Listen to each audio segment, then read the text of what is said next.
What's going on, Jerome's? It's a beautiful Friday. Birds are chirping and stuff, and it's time for another 7-round Vikings mock draft. But Kwesi Adofo-Mensah has been on one this offseason, shedding some veteran contracts, letting Kirko go, letting Daniil go, and starting over with the Vikings and what's been going on. So Kirko, Daniil, Hicks, Davenport, Wanham, you go. Brandon Powell is back. Harrison Smith is back on a pay cut. And then the free agents, Slinging Sam Darnold, Aaron Jones, Trenton Sherfield, sure.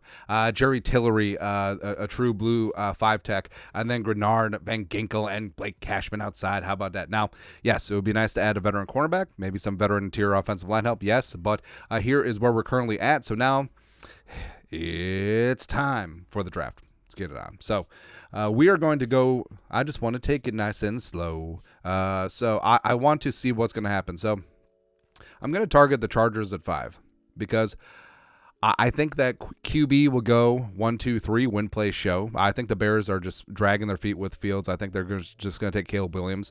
4, I don't think the Cardinals are going to move. I think especially with the Cardinals losing Marquise Brown, trading Rondale, I think they're 100% all in on wide receiver 1 in this draft. Now, could you say, yeah, they could trade down with the Giants and gamble that their choice of wide receiver 1, whether it be Neighbors or Marvin Harrison Jr. or hell, maybe even Rome Odunze will be there? Sure, maybe, or I don't think that they want to chance it. I mean, they got plenty of draft capital securing their guy and just not moving off that spot. I think that's legitimate. So I think that 5 is the spot for the Vikings. So we're actually going to do that. Slow. Oh, so Caleb Williams 1. Jane Daniels 2, Drake May 3. This is all going according to plan right now. Harrison Jr. Oh, so I can't believe it. This simulator actually spat out something that is palatable, as opposed to, hey, I don't know, Olufushanu 1. But so Caleb Williams 1 to the Bears, Jaden Daniels 2 to the no. We're trading. So Caleb, Jaden, Drake May, Marvin Harrison Jr. This is the perfect scenario where the Chargers could have a market. So the Giants, I think, would want to come up for J.J. McCarthy, as well as the Broncos certainly could be in the mix too. Maybe even the Raiders, even though they signed Minshew. But we're going to make a move. Chargers up there at 5. 1-1, offer trade, enhance. Now, I do think that it probably would take more than just the 2025 future first-round pick to get up there, but it is what it is. We will certainly take that. So I understand that J.J. McCarthy is not high on the PFF board. I fully understand that. I understand that, well, when I ran the simulator, J.J. McCarthy was there at 42. Do not care. I think that J.J. McCarthy is going to be top 10. It wouldn't shock me at all if he's top 5. He may even be in the top 3 of the quarterbacks. So McCarthy, I get it. He doesn't have the huge stats as the other guys, but run-first offense, pulled in a lot of fourth quarters. You're betting on the traits. He's got a great arm. He throws the accuracy, anticipation. He can make plays with his legs as well. He's very coachable, and he's only 21. So, yes, we were certainly taking J.J. McCarthy in this spot. And also, even though McCarthy is that first-round pick, I don't think that there's any legit pressure just to start him right away. I think the Vikings could certainly just sit back and, hey, if Sam Darnold wins, great. If the kid wins in training camp, great. I don't want to say it because this is because of what happened with Russ, but this is akin to when Seattle signed Matt Flynn to a sizable free agent contract. Remember, the former Packers backup, and then they drafted Russ, I believe, in the 3rd round out of NC State, but then mercenary year with Wisconsin, and then Russ won the job. But there wasn't any pressure. I mean, if Russ wasn't ready, they were going to start Matt Flynn. So obviously not analogous because Russ was a 3rd-round pick, blah, blah, blah, whatever. So now we got our quarterback. Make me feel good. Looking around, so Zach Frazier is a dog. I mean, you're playing with a broken leg, wrestling champ. I love him. TJ Champa is there. Adissa Isaac. Rakestraw. Rakestraw did not have a great pro day, is what it is. Braden Fiske is there. Penix. Roman Wilson. Let's keep the band together, baby. Chris Jenkins is a guy that we know and love. Ruka Rororo is a stud, too. So we got a couple trade offers. Let's maneuver. Let's do the damn thing. So I'm actually pretty equal on a lot of those guys there. They won't give us a 3rd. How about the 4th and a 7th, which ironically is from the Vikings. I believe that's from the Nick Mullins trade, probably. Resume. right, so they took Penix. They took TJ Tampa. So we're still on the clock, just chilling. Bengals want to come up 5 spots. It's going to cost you, Chief. It's going to cost you. All right, so we will want to get back in the 3rd round. So we'll give you a 5th and a 6th on top of 44. Make that trade. And, they took it. 2, 3, 4, 5. All right, so Frazier went off the board. That's no big deal because we know exactly who we are targeting. Yeah, we got another trade offer. Let's go. Can we start condensing? Well, they don't have. The Bengals want back in. Nah. All right, so we're gonna stick and pick here, and I understand. Fisk is a lot of fun though. Fisk is a lot of fun, and I understand that this is really boring.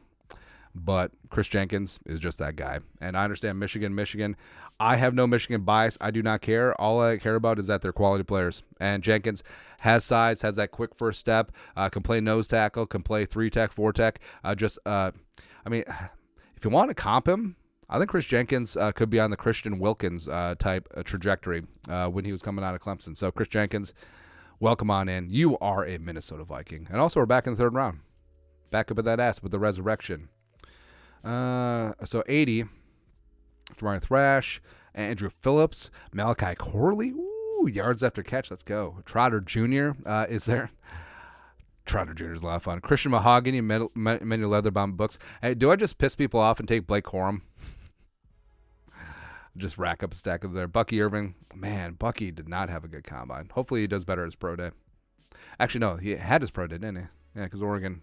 Wonder how he did. Anyways, a couple trades. Buccaneers, 89. Again, it's going to cost you, Chief. All right, so 89, 92 for 80 and 157.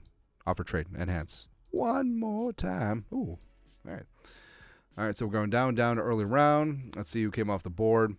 All right, so Mahogany went. That's perfectly fine because I was taking Mason McCormick as a verb. So you got a guard. You got size. You got feistiness. Did well at the combine. National champion pedigree from the Jackrabbits. So coming on in, adding some depth inside the interior offensive line. And hell, if he wins a starting job, he wins a starting job.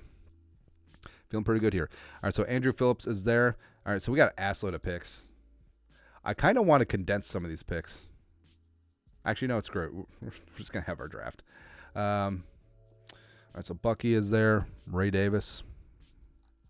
Do we start just targeting our guys?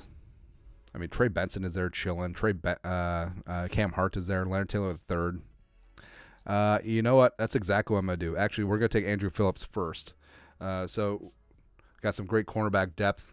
I mean, Andrew Phillips was a stud on that Kentucky defense. So he is there. Estime is there. I always take Estime, though. We're going to take Trey Benson in this one. And then we're going to take Cam Hart. So we're getting Dos. Give me 2 corners on the outside. Cam Hart has absolutely elite, like almost scary length. 1 for each hand. And also Trey Benson, I mean, some regard him as the best running back in this class. So adding him to the mix, I really like a lot. So now, let's see, Guarendo's there. Christian Boyd is a guy we take a lot. Ben Sinnott. I would consider a tight end, but they did run it back with Johnny Munt, as well as they brought back Nick Muse. Oh, I mean, Shipley is there, but we already took a running back. But should that stop us? Probably. So Christian Jones has absolute size. I think that he would be a great swing tackle project. Mo Kamara is there too. I understand that Mo Kamara is undersized, but he just has a knack for getting to the quarterback. I know. I know that he did not have a good combine, but guys that can just hunt the quarterback, I feel like are always going to have value. And I feel like Flores will find something to do with them. Just want to look at the tackles. So we could take Foster later. Or Nathan Thomas, I like. Yeah, we'll do that. So I'm going to take Mo Kamara. This is not a great edge class. Like, it's not top heavy, and also it's not exceedingly deep.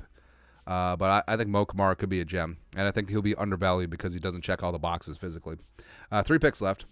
I'm feeling really great about this draft. We're on one right now. So Jalen Simpson.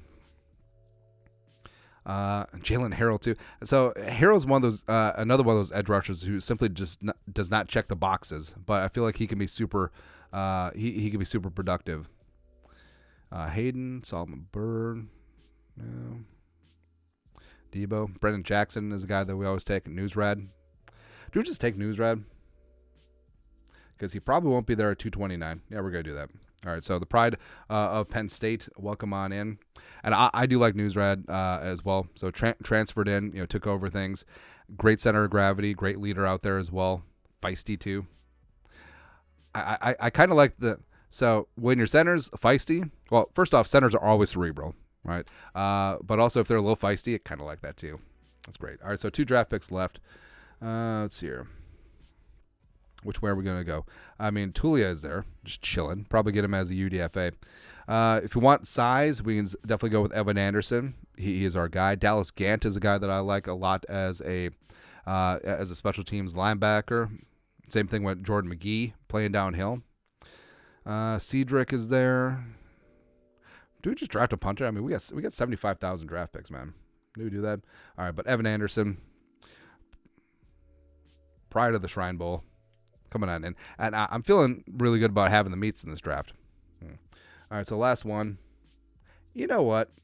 Screw it. Screw you guys. Torrey Taylor. This one goes out to our guy Thor Nystrom, taking the punter with the last pick. I kind of like it.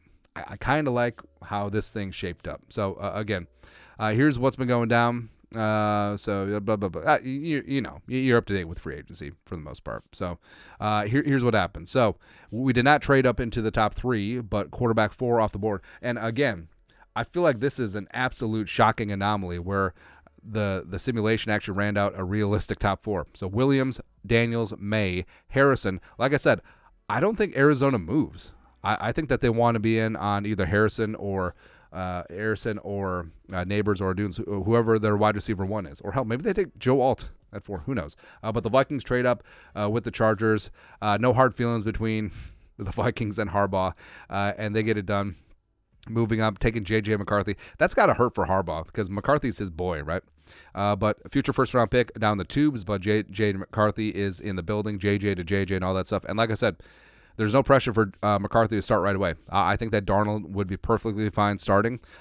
Just get McCarthy where you need him to be. And because O'Connell, McCown, Wes, Kwesi, this is your guy. Then we maneuvered a bunch. Chris Jenkins, back-to-back Michigan guys, but adding some size and some heart and some hustle. High motor along the defensive line. Mason McCormick, nasty. I absolutely love McCormick as a guard. Picking him up in the 3rd round, I would start him right away. I would absolutely start him right away. Andrew Phillips and Cam Hart, we got some great help around the outside, especially with Cam Hart, that length. I think that his versatility is going to be fantastic in the Florida scheme. Trey Benson, I mean, a lot of people think that Trey Benson may be the best running back in this class. So now you got Benson and Chandler and Aaron Jones in your backfield. Kamara as a situational edge rusher. I think the Flores can help him thrive. Hunter Newsrad. Yeah, maybe we overdraft him a little bit, but I love the headiness. He reminds me a lot of John Sullivan.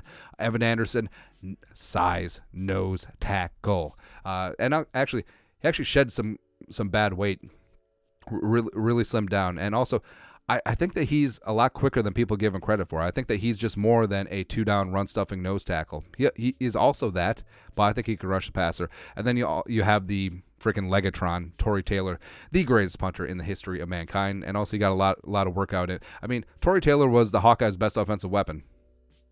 That's all. But yeah, the crown jewel is, of course, J.J. McCarthy in this, so we made the damn thing happen. Let's go. But your thoughts are thoughts. 7-round Vikings mock draft on this beautiful Friday. You guys are the best. You know what to do. Skull production value.